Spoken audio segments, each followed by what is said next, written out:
Hi. We just finished up here in Cleveland.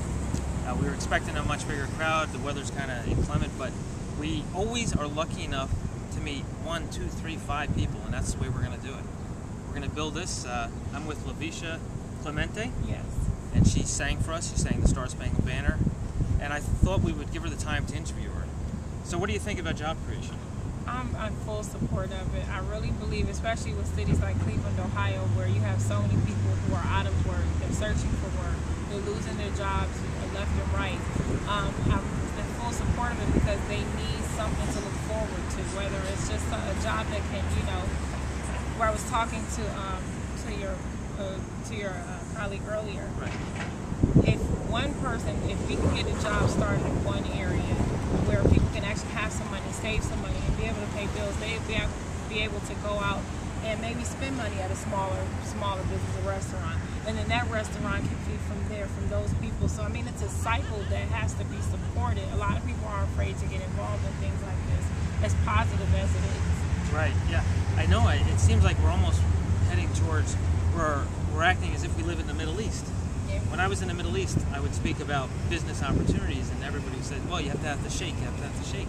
I'm like, that's ridiculous. Why would you have to have the shake? And yet, when I meet with people here in America, oh, I don't want to say anything. The job creation, I have a job, or I want to get a job. I don't want to get involved. I'm afraid for America.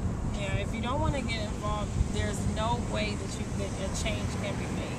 You have to get involved. That's how a lot of change has been made in the United States, period, because people have the freedom to step out and say what they feel and what they think as far as just supporting each other, especially with something like jobcreation.us. It's actually a big movement that a lot of people need to become a part of. I was very surprised and happy to come across it when I did, and to be a part of it today was just beautiful. No matter how many people came out, you've reached some people.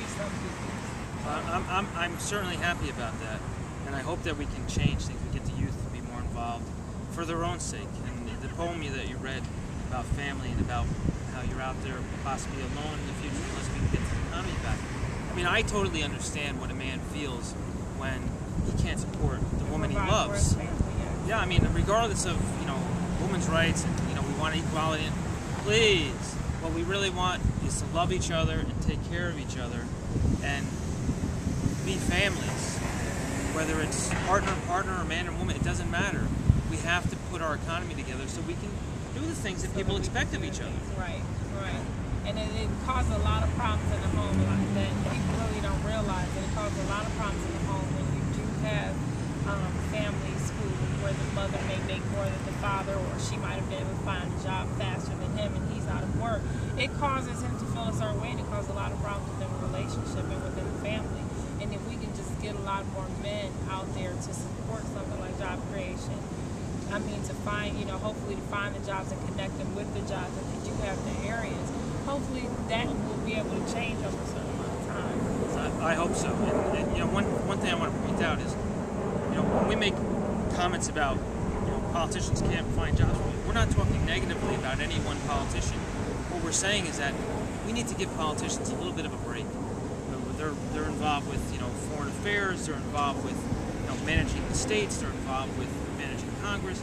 And how much can one man, one woman do in terms of having so much on their plate? Right. I mean, we have to pick up the slack as Americans. Yeah, you have the mayor of Cleveland here. He's really a great advocate for creating jobs in the school. He supports the education system here in Cleveland to no end. He's been, ever since he came into office, you've noticed the changes. You've noticed, so we're not saying that the politicians are bad and they're not doing what they're supposed to with people, because you do have politicians like Mayor Jackson that actually does. That's Frank Jackson. Frank Jackson. I've met people on the street that say, we love Frank. He is, the change that has come since he's come into office, since the first day, the first moment, it's been unexplainable. It's been great. It's been phenomenal. It's been something that Cleveland's needed for a very long time. He lives within the city, so he's not living somewhere far out. He lives within the city, and he knows exactly what is needed because he's here every day to see it. So. Mayor Jackson, I've heard a lot of good things about you. You've actually, when people mention your name, they smile. That's a good thing. I don't know you. I don't know your policies. I don't know anything about you, but I'm impressed. Thank you very much. Thank you so much for having me. Okay. Thank you again. Bye-bye.